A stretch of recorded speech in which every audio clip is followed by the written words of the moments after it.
Namaskar, dear students. Prayers to Ma Sharda. We are discussing applications of Gaussian law. We discussed two applications. The first one was to obtain electric field produced due to continuous charge distribution on a line of infinite length. Okay. Then yesterday we discussed electric field produced by continuous charge distribution on a plane of infinite area. Okay, and the formula was for plane, the formula yesterday was E equals to sigma upon 2 epsilon naught into n cap. Okay, for this type of, actually plane is of infinite area, but we considered a small fraction of it. Okay, in that case, suppose this is positively charged up to infinity. Okay, the electric field here will be in this direction, here it will be this. So n cap is the unit vector perpendicular to the plane. Okay, that we discussed yesterday. Okay, now you may think that in real life planes are not of infinite area. Okay, yes, but in that case, see, suppose this is the plane, okay, of finite area, but in that case also, in middle portion the formula remains same, E equals to sigma upon 2 epsilon naught n cap. Okay, at the points near to the ends of the sides there is some irregularity. Okay, but at middlemost portion we can apply this equation. So this was the yesterday's topic. We are discussing third application today. Okay, this field due to a uniformly charged thin spherical shell. Thin spherical shell means it is a hollow sphere. Okay, inside there is nothing, but at the surface there is charge. Okay, and here they have given it is uniformly charged.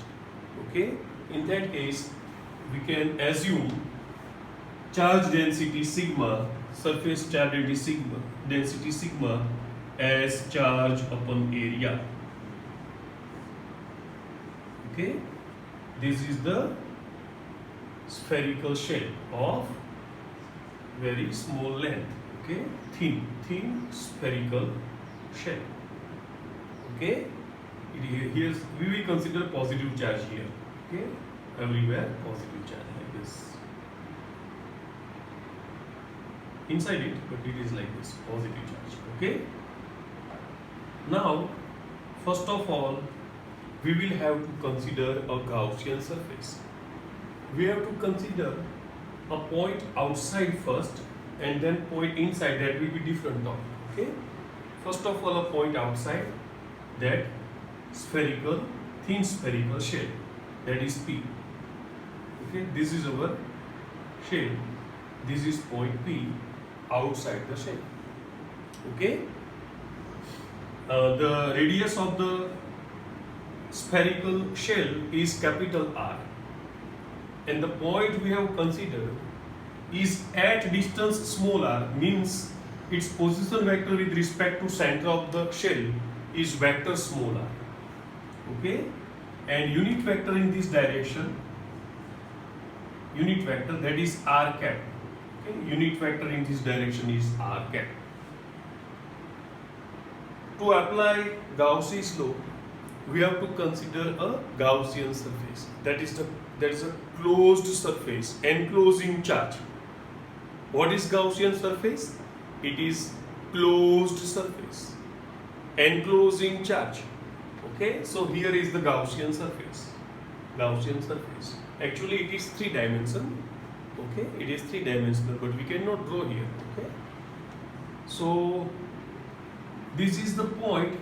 Let us consider a small surface element here, okay, at point P, okay.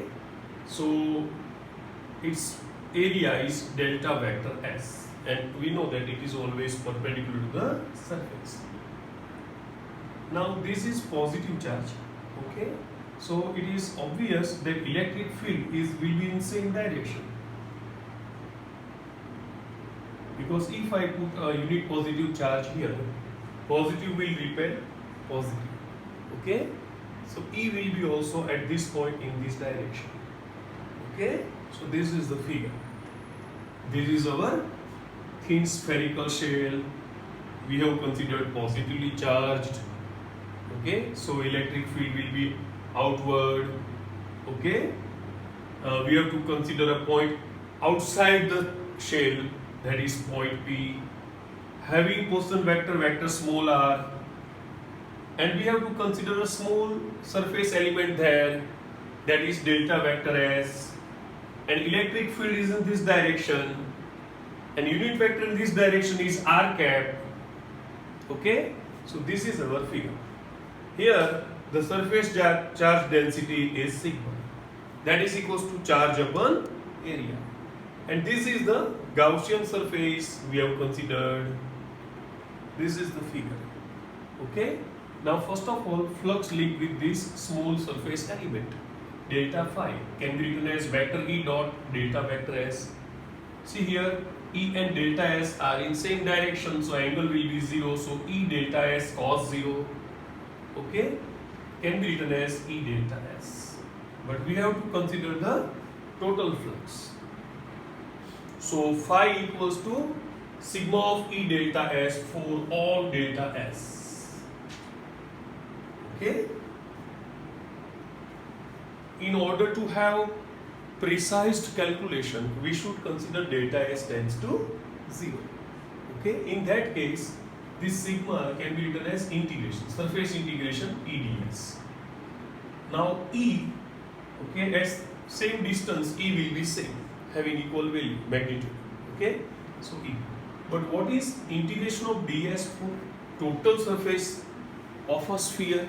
It is 4 pi r square, okay, because for this sphere actually it is spherical Gaussian surface.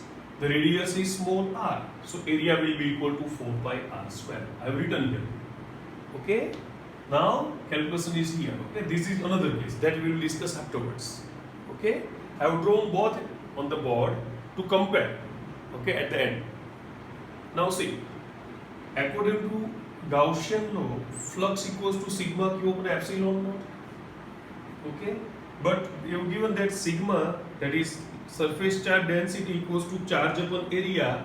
Suppose charge on this is sigma q, and sigma q is suppose small q.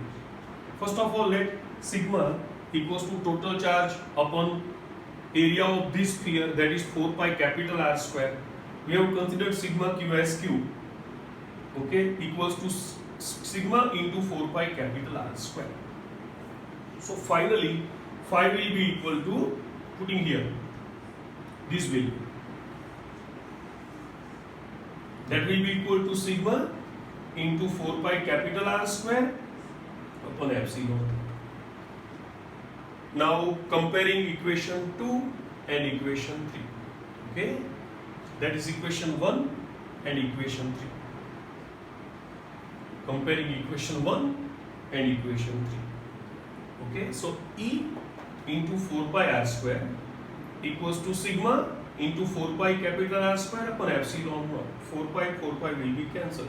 So E will be equal to sigma into capital R square upon epsilon naught into small r square. And about direction, it is in direction of r cap.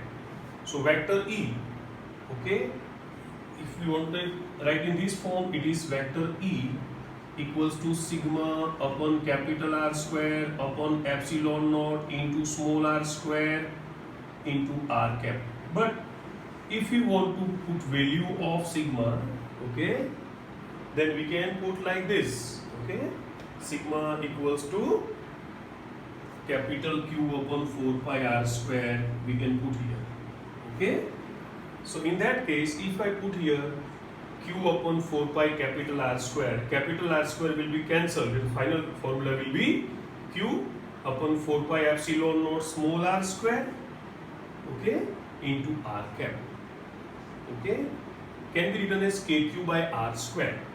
Okay, E can be written as KQ by R square into R cap, because 1 upon 4 pi epsilon naught equals to K.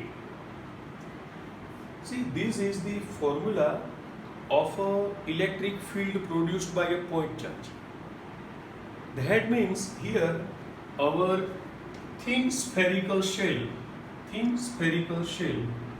behaves as point-like charge for outside points, and electric field is just equal to electric field produced by a point charge placed on its center, okay, at distance small r, kq by r square. Okay, so this thin spherical shell behaves as point charge for outside points.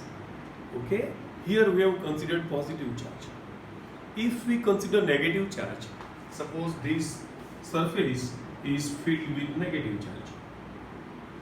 In that case, if in order to obtain electric field I have to put here a unit positive charge, that will be attracted. So field lines, or say electric field, will be inward. Here it is outward. Okay, so this is all about electric field produced by a uniformly charged thin spherical shell. Okay.